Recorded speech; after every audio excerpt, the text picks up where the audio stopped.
Hi guys, how are you? Welcome back to the channel. Welcome back to another video. Today we're going to take a look at a Phoibos.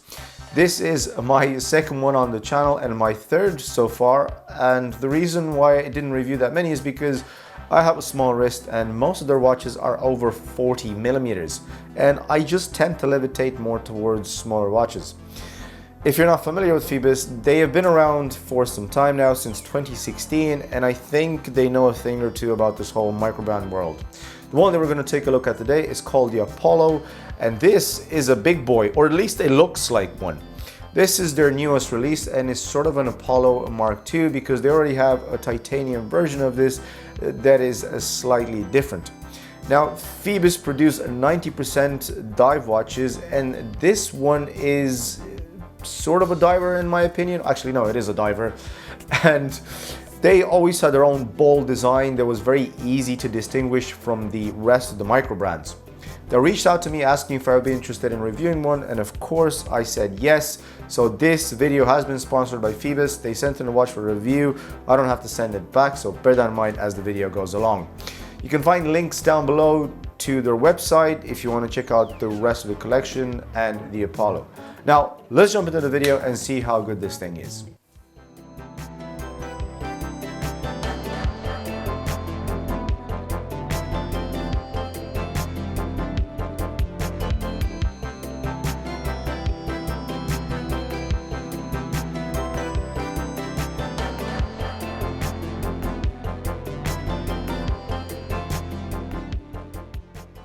If we go back a few years, probably 3-4 years ago, we all used to watch Jody's channel where Phoibos used to be featured quite a lot because there weren't that many micro brands back then, and there weren't that many that they could compete with.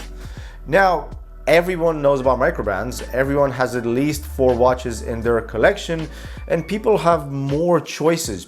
The great thing about Phoibos is they're still going strong and they're still releasing models with the same design that is very recognizable and very Phoibos-like. Guys, if you're enjoying my content, be sure to subscribe to my channel so if you don't want to miss any future videos. Now, let's go through the dimensions. The case diameter is 41 millimeters, but the bezel overhangs a bit and it takes it up to 42. We have a lug-to-lug of 48, but we also have the male end links, and this actually takes the distance between these to 53. More on this later, remember that. The lug width is 22 millimeters, thickness is 13 millimeters with a flat piece of sapphire crystal, and a weight of 183 grams, size up for my 6.3 inch wrist. Right, there are a few things that I need to touch on here because I feel they could have made this a bit more approachable when it comes to the way it wears. You want to make a big watch, I get that, that's fine. But in my opinion, there are ways that this could have been made a bit more appealing to smaller wrists. I'm talking about those male end links. I still don't get it why manufacturers make bracelets for watches bigger than 41 millimeters with male end links. 52 is probably the maximum I can wear, but I would say for my 6.3 inch wrist, but 53 is definitely a bit much, not even for me, I think for a lot of people.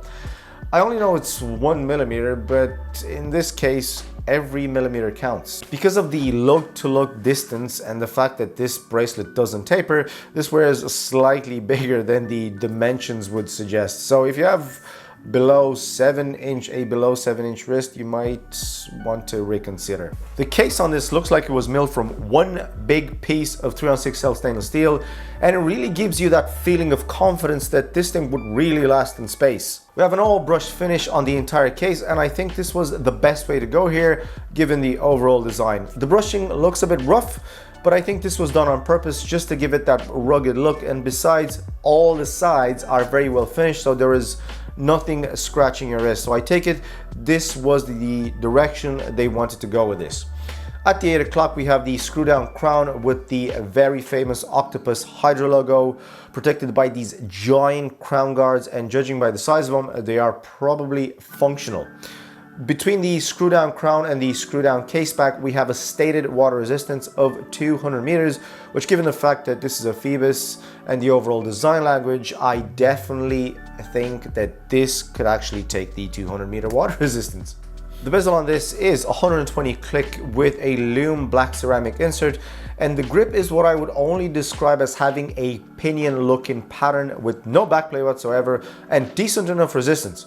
After all, you're supposed to operate this with astronaut gloves, right?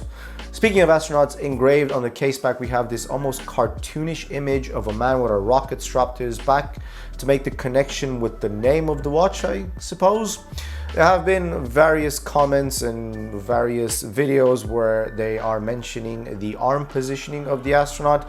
Frankly, all I can see is a man with a rocket on his back going to the moon. Full stop. Move on to the dial. It's covered by a flat piece of sapphire crystal with 3 layers of air coating on the underside, and I can't really complain about the legibility in any way, because even if it didn't have the air coating, everything on the dial is pretty huge and it can easily be seen from all weird angles. There are a few options available. The one that we have here is the gray variant, well, 2 shades of gray to be exact. Because this is a sandwich dial, you can really see the layers and it really gives this rather simple design a lot of character in my opinion. The triangle at the 12 and 3, 6 and 9 are all printed in white and all lumed, and the rest of the round markers, which are also lumed, I think are sort of an indentation on the top part of the dial for the same sandwich effect. I love the fact that the dial only has minimum writing and branding on it, just the King Octopus logo at the 12 and automatic and 20 atmospheres at the 6, and that's about it. No other unnecessary writing or branding for no particular reason. Not sure why the chapter ring has the cardinal points unless I'm missing something there, but I guess we'll let that slide. Let me know in the comment section below what you think about that particular aspect of it. I guess we should really talk about these funky hands now. We have an oversized sword style for the minute hand, and I'm not sure how to describe the hour hand, but in a twisted way, this fits in the whole astronaut spacey theme kind of way really well.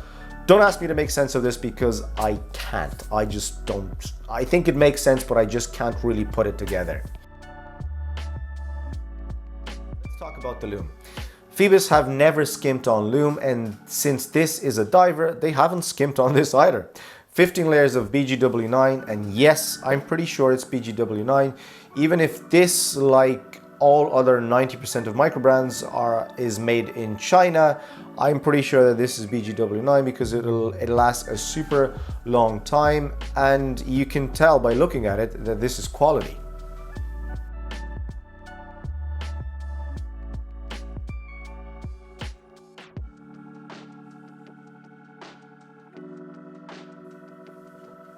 The movement powering this is the automatic Seiko NH38, and this is essentially a no-date version of the Seiko NH35.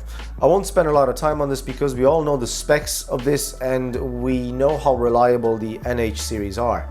The key elements here are the fact that this has no ghost position, and it was a great choice.